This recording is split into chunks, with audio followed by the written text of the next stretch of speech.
भारत की महान विभूतियां।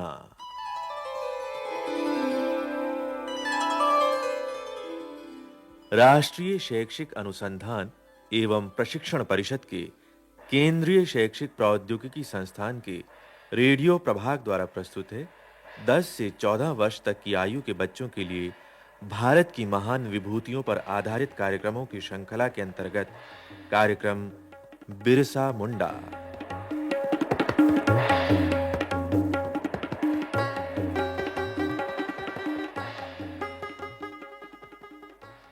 बिहार के दक्षिणी भाग में पहाड़ और घने जंगल हैं।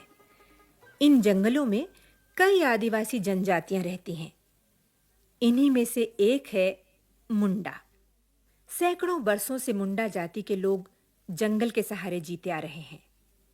जंगली कंदमूल खाकर अपना जीवन निर्वाह करते, जंगली फलों के बीज कूटकर तेल निकालते और उससे अपने घरों में दिए जलाते। मुंडा परिवार मोटा अनाज या घास के दाने उबालकर घाटो खाते थे। 5-10 रुपयों के लिए जमींदारों और साहूकारों के पास बेगार करनी पड़ती थी। लोग खेतीबाड़ी भी करते, लेकिन अधिकांश लोग दूसरों के खेतों में मजदूरी करके उनके पशु चराकर अपना पेट पालते।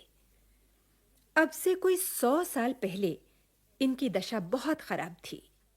ऐसे ही समय में सन 1875 में चालकाद के एक निर्धन परिवार में एक शिशु का जन्म हुआ।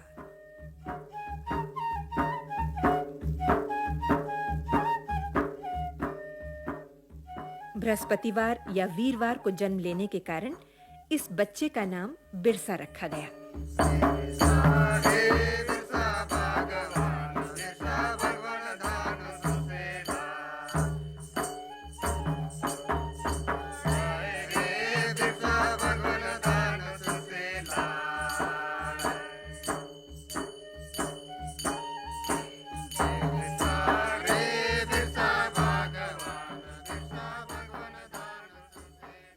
यही था मुंडाओं को उनके जातीय गौरव की याद दिलाने वाला बिरसा मुंडा।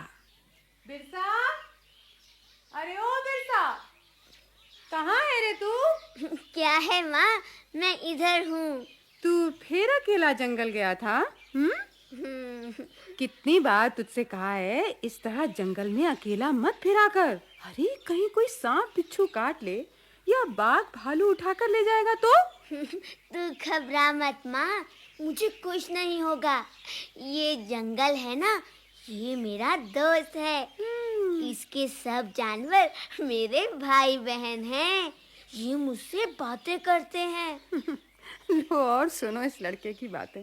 क्यों रे, तू सारी दुनिया से निराला है क्या? आज तक तो कभी नहीं सुना कि जंगल और जंगली जानवर किसी से बातें करते हैं। सुनोगी कैसे? ये किसी और से थोड़ी ही बातें करते हैं। हाँ, तू तो कोई खास पुरुष है। सिंह बोंगा का अवतार है ना, जो जंगल तुझसे बातें करेगा। अच्छा, तो फिर ये बताओ कि जंगल में सबसे अच्छे कंदमूल और फल कहाँ हैं? इसका पता सबसे पहले मुझे क्यों चल जाता है? मुझे क्या पता? जंगल में जाते ही अच्छे अच्छे खरहे और तीतर मुझे कैसे मिल जाते हैं? पोखर में कांटा डालते ही मछलियाँ कैसे फंस जाती हैं? क्यों मेरी ही बंसी की तान सबसे मीठी होती है? अच्छा, रहने दे, ज्यादा बातें ना बना। चल घर जा, घाटो रांध कर रखाई हूँ, खा लेना। मैं जरा पानी लेने जा रही हूँ। आज फिर घाटो ही बना है, भात नहीं। भात क्या हमारे नसीब में है बेटा? दोनों जून अगर नमक के साथ घाटो ही खाने को मिल जाए तो बड़े भाग समझो। सब दिन ऐसा नहीं रहेगा माँ, तुम देख लेना। अच्छा, मैं कहता हूँ मेरी बात गांठ बांध लो। एक दिन सब मुंडा दोनों जून भर पेट भात खाएंगे। सबके घर थैला भर नमक और डिब्बा भर तेल रहेगा। कोई भूखा नहीं सोएगा।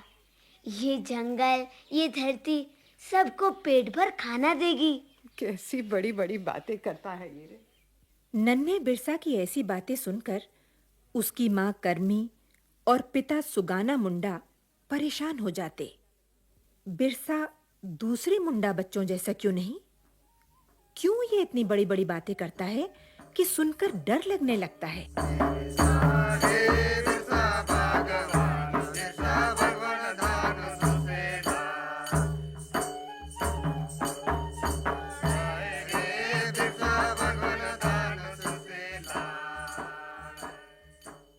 जब बिरसा 8-9 वर्ष का हुआ तो उसके माँ-बाप ने उसे उसके मामा के गांव भेज दिया। वहां रहकर बिरसा ने गांव की पाठशाला में पढ़ना लिखना सीखा और फिर मिशन स्कूल से लोअर प्राइमरी की परीक्षा पास की। इसके बाद अपने गांव चालकाद आकर बिरसा ने अपने पिता से आगे पढ़ने की जिद की। सुगाना समझ नहीं पाता था कि बिरसा इतना पढ़कर करेगा क्या, लेकिन उसने बिरसा को चाईबासा के मिशन स्कूल में भर्ती करा दिया। यहां बिरसा का नया जीवन शुरू हुआ। साबुन से नहाना, साफ सुथरे रहना और पढ़ना लिखना।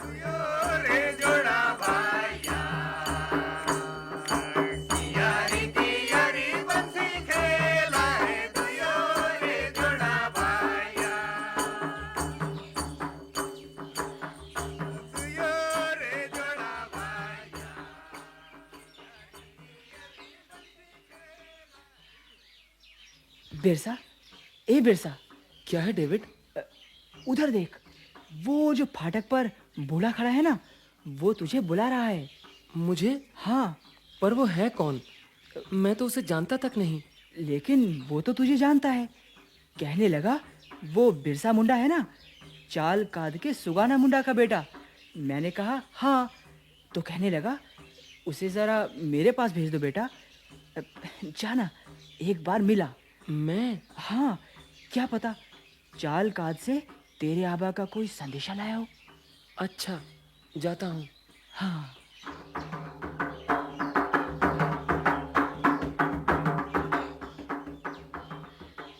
तू बिरसा है ना? हाँ, मैं तो बिरसा हूँ, पर तुम कौन हो? मैंने पहचाना नहीं। तू कैसे पहचानेगा भगवान? मैं धानी मुंडा हूँ, बूढ़ा हो गया हूँ, लेकिन अब भी आसपास के जंगलों में कोई दूसरा नहीं है जो मेरे जैसे तीर बना सके। अच्छा? 50 बरस से सरदारों की मुल्क की लड़ाई के लिए तीर बना रहा हूँ। कुचली के जहर में बुझाकर ऐसे विषैले तीर बनाता हूँ कि लगते ही प्राण ले लें। ठीक है, पर ये सब मुझे क्यों बता रहे हो? बताने नहीं, पूछने आया हूँ भगवान। मैंने बहुत से तीर बनाकर जंगल में छिपा रखे हैं। तुझसे पूछने आया हूँ कि उन तीरों का काम कब पड़ेगा। मुझे क्या मालूम? और ये तुम मुझे बार-बार भगवान भगवान क्यों कह रहे हो? इसलिए कि तू ही हमारा बिरसा भगवान है, हमें दिक्कुओं के अत्याचार से मुक्ति दिलाने, हमारे दुख दूर करने आया है। ओफो, क्या मुसीबत है। अरे बाबा, ये तुमसे किसने कह दिया कि मैं भगवान हूँ? मैं सब जानता हूँ, और मेरी बहन है ना, वो तो मुझसे भी बूढ़ी है, सब कुछ जानती है वो। उसने एक दिन तुझे हाट में देखा था, देखते ही पहचान गई। मुझसे बोली, भगवान आ गया है, अब हमारे कष्ट दूर होंगे। वो तेरा पीछा करती यहाँ तक आई थी, तेरे रहने की ये जगह देख गई। उसी ने मुझे सब कुछ बताया। पर क्या बताया? मुझे भी तो बताओ। बड़े बूढ़े कहते थे, एक दिन हमारा भगवान आएगा, वही फिरंगी हाकिमों और दिक्कुओं को भगाकर हमें हमारी जमीन वापस दिलाएगा। उसी दिन की तैयारी में मैंने ढेर सारे तीर बनाकर रखे हैं। क्या? जब तू हुक्म देगा तो मैं उन तीरों को गांव-गांव, घर-घर पहुंचा दूंगा। लेकिन अब ज्यादा देर ना करना भगवान। मुंडा लोग बहुत दुखी हैं, बहुत दुखी हैं, बहुत दुखी हैं, बहुत दुखी हैं।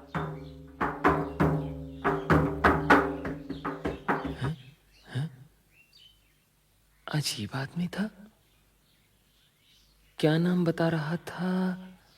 हाँ, धानी मुंडा।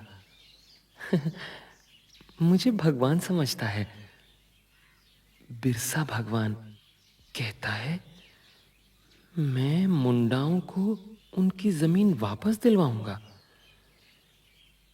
मगर मगर अंग्रेज हाकिम, पुलिस दारोगा, जमींदार, साहूकार, इन सब के होते भला भला मैं क्या कर सकता हूं?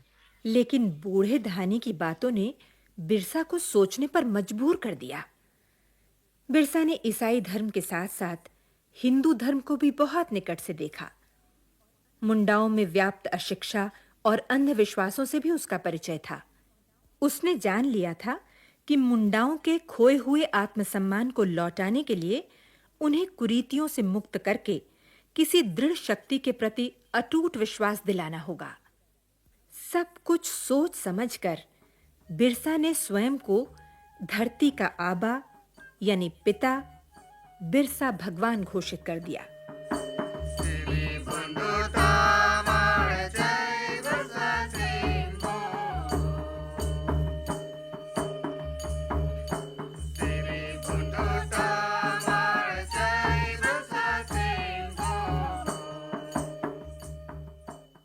उसने अपने अनुयायियों यानी वीर साइतों को साफ सुथरा रहने, जनेऊ पहनने, तुलसी की पूजा करने का आदेश दिया।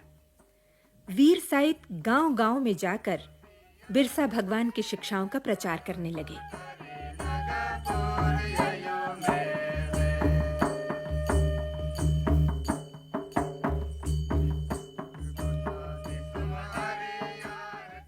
सामान्य सफाई और सावधानी बरतकर बिरसा ने हैजा और चेचक जैसे असाध्य रोगों को फैलने से बचा लिया। तब तो उसके भगवान होने की बात दूर-दूर तक फैल गई। हजारों मुंडा उसके दर्शन करने, उसके उपदेश सुनने के लिए चालकाद आने लगे।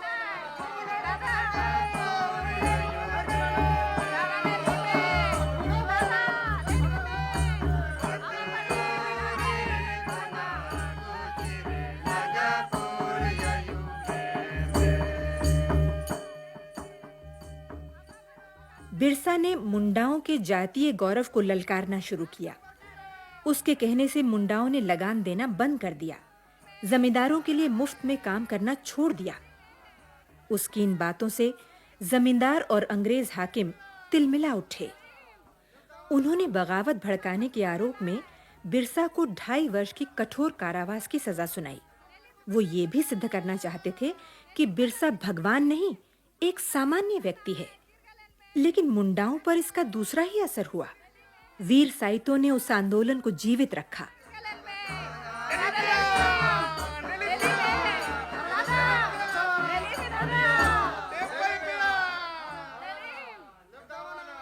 कठिन अकाल के दिनों में भूखे रहकर भी उन्होंने न तो लगान दिया न बेगार की। सजा पूरी होने पर जब बिरसा घर लौटा तो झुंड के झुंड मुंडा चालकाद में जमा होने लगे।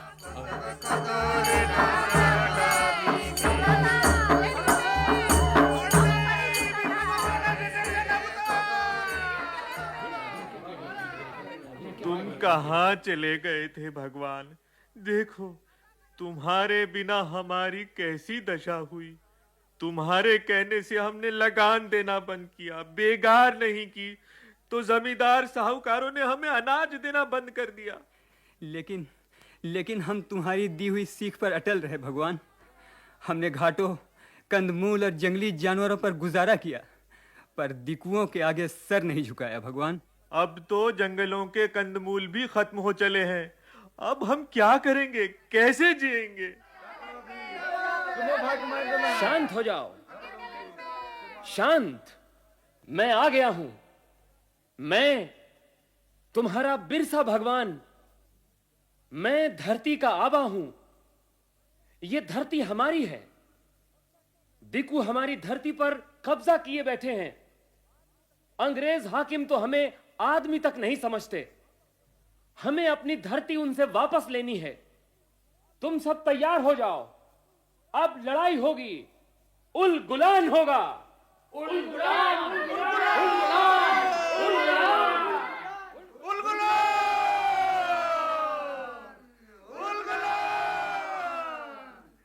मुंडाओं की उल गुलान यानी क्रांति की पुकार से सिंहभूम, चाईबासा और रांची के जंगल गूंज उठे।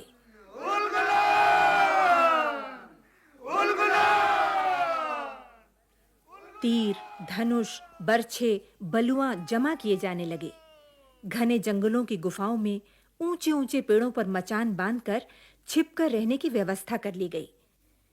बिरसा बस्ती-बस्ती घूमकर छोटे बड़े, स्त्री पुरुष को इस लड़ाई के लिए तैयार कर रहा था। मुंडा होना कोई शर्म की बात नहीं, गर्व की बात है। हम अपनी धरती के लिए बाहरी लोगों को लगान नहीं देंगे। हम इस धरती के स्वामी हैं। हम इस धरती पर अपना राज बनाएंगे, स्वतंत्र मुंडा राज। उल गुलान, उल गुलान, उल गुलान। सन 1899 का दिसंबर महीना, क्रिसमस की रात, बिरसा ने पूर्ण क्रांति उल गुलान की घोषणा कर दी।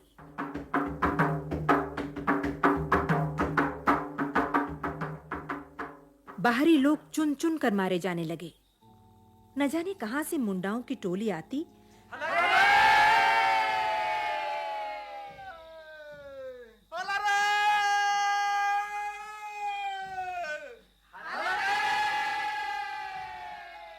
जहर बुझे तीरों से अत्याचारियों को मारती, आग लगाती और गायब हो जाती।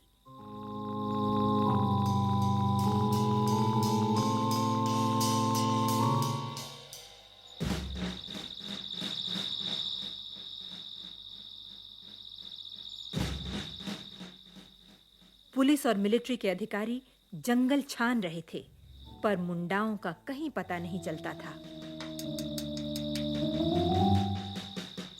गांव के गांव खाली पड़े थे। दरअसल मुंडा घने जंगलों में छिपे हुए थे। घास के दाने और जंगली कंदमूल खाकर उल गुलान को जीवित बनाए हुए थे।